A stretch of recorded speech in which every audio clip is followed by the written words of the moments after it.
Apa hukum mengupil sedang puasa?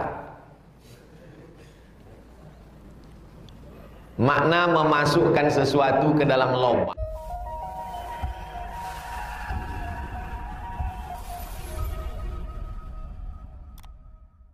Bapak saya nelayan, harus menyelam ke dalam laut. Setiap bulan Ramadan dia juga menyelam ke dalam laut demi menafkahi kami. Tapi saya melihat beliau tetap melanjutkan puasanya sampai maghrib. Apakah tak batal puasa yang dilakukan ayah tersebut? Yang membatalkan puasa itu idkhalus syai' ilal jauf, masuk sesuatu ke dalam rongga, masuk ke dalam hidung sampai kemari. Orang menyelam, masuk air itu ke dalam sampai kemari, masuk ke dalam mulut. Orang menyelam tak masuk karena ditahannya napasnya. Suku Bajo bisa menyelam sampai ke dalam. Masuk, kalau khawatir telinga disumbat, kalau tak khawatir masuk ke dalam. Jadi tidak masuk ke dalam rongga, maka tak batal puasa dia. Paling lama manusia menyelam 7 menit. Manusia yang normal. Beda sama orang yang tinggal di tengah laut, berubah genetikanya. Karena dia tak tinggal di darat, memang tinggal di laut, akhirnya menjadi kebiasaan. Tapi kalau yang normal 7 menit. Artis yang main film Avatar, berlatih dia 7 menit. Tak masuk air ke dalam. Masuk, batal. Apa hubungan antara tazkiyatun nafs dengan ibadah puasa?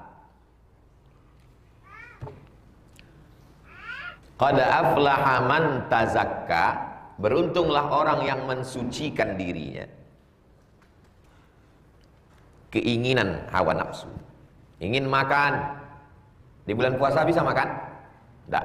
Ingin minum, di bulan puasa bisa minum? Tidak. Ingin berhubungan kelamin, bulan puasa? Tidak. Makannya halal, minumnya halal, bininya halal, tidak dilakukan. Sedangkan yang halal aja bisa, apalagi yang haram. Menengok yang haram? Tidak. Mendengar yang haram? Tidak. Mencakapkan yang haram? Tidak. Berpikir yang haram? Tidak. Marah? Tidak.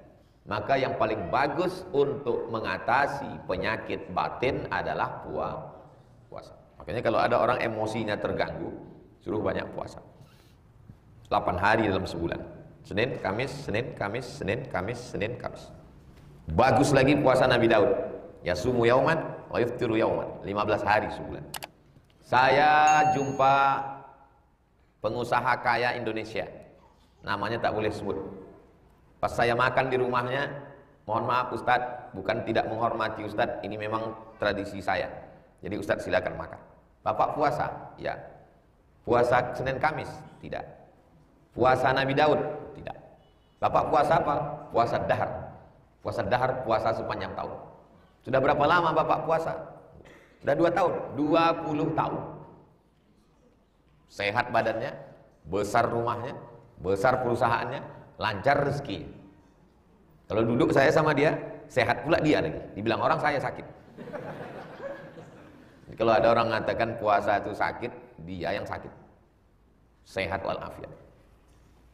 Jadi berpuasa itu batinnya sehat, badan pun sehat. Saya bertamu ke rumah jamaah, dikasih jamaah selebaran. Tolong baca-baca Pak Ustadz. Saya baca. Namanya fasting terapi. Terapi tak makan. Bukan orang Islam, orang Amerika.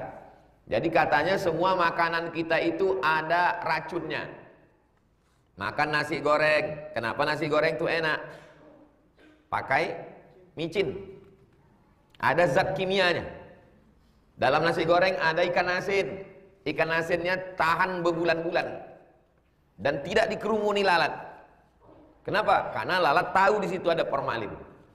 Manusia tak tahu, dibelinya, dimasaknya. Enak, pengawet. Awet dia dibuat pengawet. Masuk ke dalam badan, berubah menjadi molekul-molekul yang menggumpal, mengkristal, menjadi kanker. Dan dengan terapi fasting ini bisa dia hilang. Karena badan tidak dikasih makan, badan memakan dirinya sendiri. Jadi yang menggumpal-gumpal itu dimakan oleh badan itu sendiri. Tidak makan, tidak minum selama 8 hari dalam sebulan. Anda jangan makan, jangan minum 8 hari sebulan, sehat. Allahu Akbar. Nabi sudah mengajarkan kita tak makan 8 hari dalam sebulan. Senin, Kamis, Senin, Kamis, Senin, Kamis, Senin, Kamis. 8 hari dalam sebulan. Apalagi 15 hari. Sehat walafiat. Apa hukumnya mengambil barang yang dijumpai di jalan? Namanya luqatah. Luqatah dari kata likulli laqit, saqit, laqit. Jatuh ditemukan, luqatah. Barang luqatah diumumkan selama setahun. Kalau tak ada pemiliknya, maka itu menjadi hak milik orang yang menemukannya. Contoh uang 50.000, helm. Harta karun tidak luqatah. Digali tanah, dapat emas, namanya rikaz. Zakatnya 20%. Gali tanah dapat periuk, beratnya sekilo. 1 gram emas sejuta. Sejuta 1000 gram. 100 gram seon. 1 kilo 1000 gram. 1000 kali sejuta 1 miliar. Berapa zakatnya? 200 juta. Antum dapat 800 juta. 800 untuk antum. Silakanlah. Untuk apa mau dipakai? Bagaimana status amil zakat di masjid yang tidak diangkat oleh ulil amri? Apakah boleh mereka menerima zakat fitrah dari pintu amil? Sebaiknya masjid berkoordinasi dengan Basnas. Badan Amil Zakat Nasional Kabupaten Kampar dilantik oleh bupati. Lalu Basnas melantik UPZ namanya. Masjid-masjid saya anjurkan sebagai UPZ, unit pengumpul zakat. Sehingga dengan begitu nanti amilnya itu resmi. Kebetulan Yayasan Tabung Wakaf Umat itu pembinanya salah satunya Ketua Basnas Kota Pekanbaru. Maka beliau menghimbau supaya setiap masjid menjadi UPZ, unit pengumpul zakat di bawah Basnas. Demikian solusinya. Saya seorang pekerja di salah satu perusahaan bersih-bersih rumah, gajinya per bulan. Namun saat menyelesaikan pekerjaan saya dapat duit tambahan dari pemilik rumah. Tip, dari perusahaan kami tidak membenarkan untuk mengambilnya. Kalau perusahaan tidak membenarkan, orang itu mengasih, maka perusahaan sebelum mempekerjakan memberitahu. Kami dari pihak perusahaan tidak membenarkan saudara mengasih. Tak boleh antum ambil. Karena itu MOU, perjanjian antum dengan perusahaan. Takut dia merusak kinerja. Nanti kalau dikasih tip, rumahnya bersih. Kalau tak dikasih, rumahnya kotor. Ini merusak kinerja orang. Kalau mau ngasih hadiah, kasihlah hadiah yang tak ada sebab. Ini ada sebab, nanti rusak kinerjanya, perusahaannya juga rusak. Bagaimana pendapat Ustaz? Apakah tetap diambil duitnya atau ditolak Pak Ustaz? Hubungan antum dengan perusahaan, perusahaan memberitahu supaya orang disiplin. Karena ini merusak mindset, cara berpikir dia rusak. Nanti kalau dia ada tip, ini biasanya orang di Indonesia begitu, semua pakai tip, akhirnya rusak. Orang Barat tak begitu. Orang Maroko, saya mau mengurus surat, saya kasih dia bukan duit, cenderamata, kenang-kenangan dompet Indonesia dari kain batik Sulama. Tak boleh. Untuk menjaga kinerja Maroko, tak boleh. Saya bawa oleh-oleh untuk dosen pembimbing saya, namanya Profesor Dr. Syekh Omar Al-Ma'ruf Ali. Madu, minyak zaitun, oleh-oleh dari Indonesia. Sampai ke situ, kata dia, tak boleh. Takut dia rusak penilaian dia gara-gara hadiah. Nanti setelah sidang baru boleh. Setelah sidang selesai kau kuliah baru boleh. Syekh Omar Al-Ma'ruf Ali. Datang saya ke penguji namanya Dr. Haidar. Orangnya lembut, baik, datang disambut. Hadiah tak boleh. Makanya nilai di Indonesia mudah, karena dosen tergantung apa yang dibawa mahasiswa. merusak kinerja, merusak nilai, merusak etos kerja, merusak penilaian. Semuanya rusak gara-gara hadiah. Kalau mau ngasih hadiah, kasihlah yang tak ada kepentingan.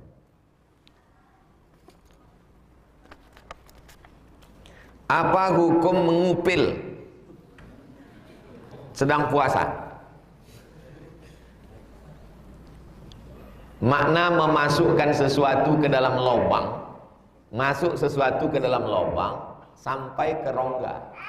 Kalau kelingking antum panjang sampai kemari, batal puasa.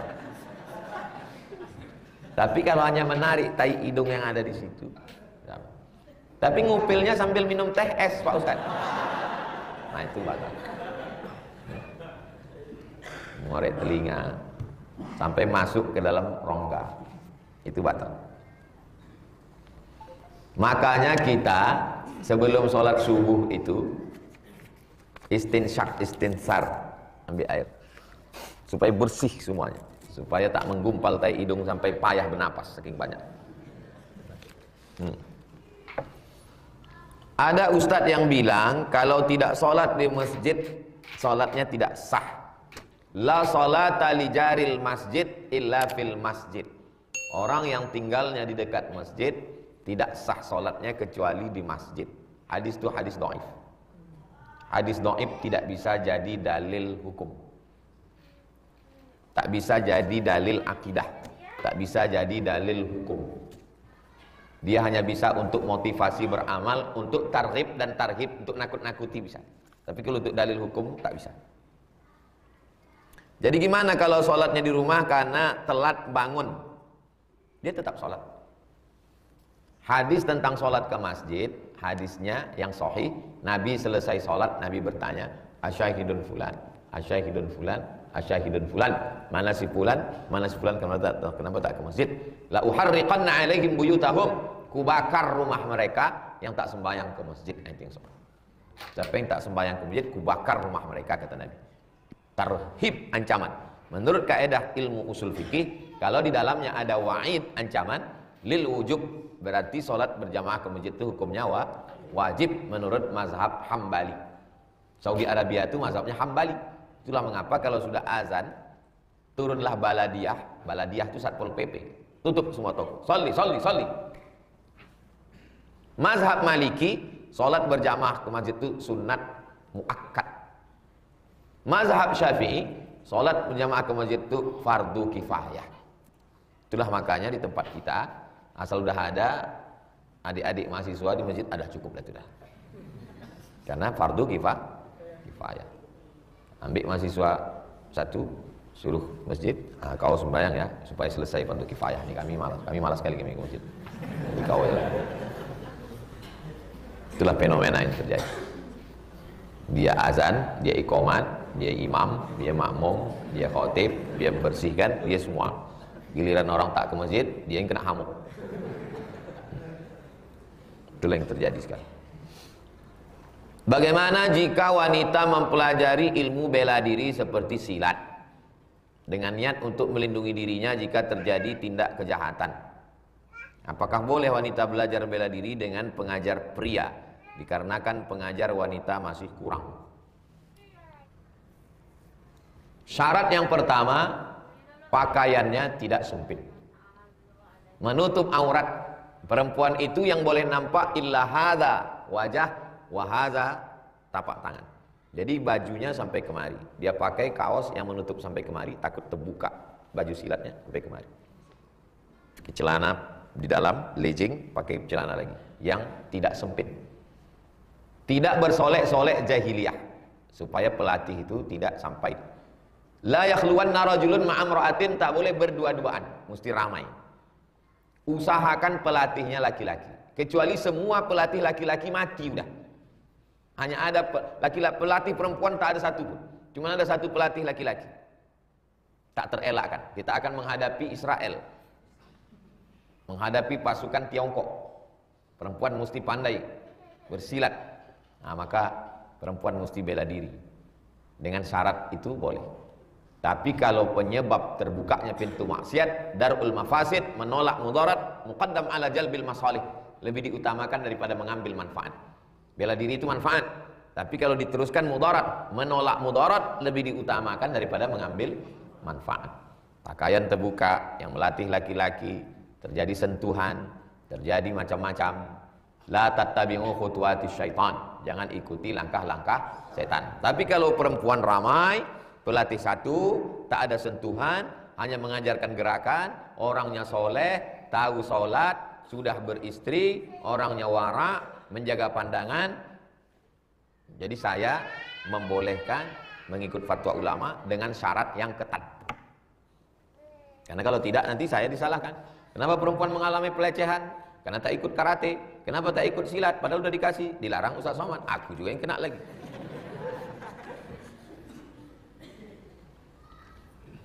Sebentar lagi kita masuk Ramadan. Apa hukumnya tertidur sesudah azan subuh? Baru terbangun dan langsung berniat untuk puasa. Puasa Ramadan niatnya sebelum azan subuh. Maka di masjid-masjid setelah tarawih, Bilal naulis sawm yarhamkumullah, berniatlah puasa besok, semoga kamu dirahmati Allah. Nawaitu sawma ghadin an ada'i fardhi syahri Ramadan hadhihi sanatillahi ta'ala. Balik tertidur, bangunnya azan subuh, sah puasanya.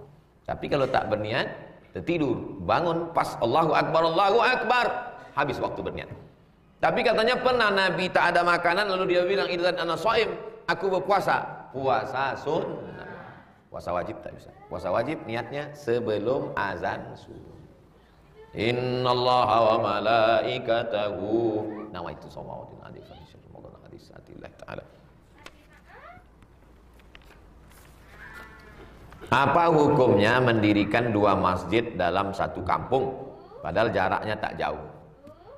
Ini Masjid Al-Azhar, Universitas Al-Azhar, ini jalan raya. Jalan raya. Ini Masjid Husain, kepala Sayyidina Al-Husain di Kairo. Bersaut-sautan menara Masjid Azhar dengan Masjid Husain. Ini Masjid Al-Azhar, ini jalan raya, ini Masjid Husain. Kalau tak boleh mendirikan masjid berdekatan, ulama Al-Azhar beribu-ribu, ulama Al-Azhar berjuta-juta. Universitas tertua di dunia Al-Azhar. Kami belajar di Al-Azhar. Mazhab Hanafi, mazhab Maliki, mazhab Syafi'i, mazhab Hambali. Tapi jamaah ramai, full. Yang tak boleh itu hanya untuk menunjukkan ego orang kaya, dibangunnya lah masjid, jamaah tak cukup 40 orang untuk sholat Jumat. Berbagi sebelah sini sebelah. Masjid dirar, masjid mendatangkan mudarat.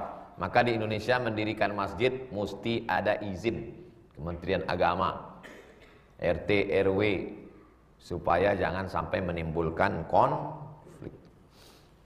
Apa syarat mendirikan sholat Jumat menurut imam-imam mazhab? Menurut mazhab Hanafi, asal berkumpul orang menurut urf sudah dianggap sebagai jamaah, sah sholat. Hanafi, Hambali, Syafi'i boleh sholat di tanah lapang, boleh sholat Jumat di tanah lapang, di stadion. Syarat sholat Jumat mesti di masjid. Mazhab Maliki mesti dalam masjid. Mazhab Syafi'i, syarat sholat Jumat mesti lebih 40 orang mukim, tak bisa orang musafir. Jadi yang paling ketat dalam syarat sholat Jumat adalah mazhab Syafi'i, mesti mukim, lebih 40 orang. Lalu kemudian satu negeri itu, satu kawasan itu, satu masjidnya. Tak boleh ta'addud masjid, tak boleh banyak masjid. Maka ada namanya masjid, ada masjid jami'. Masjid jami', masjid yang ada sholat Jumatnya. Makanya Rimbo Panjang ini 3 dusun, hanya ada 3 masjid jami'.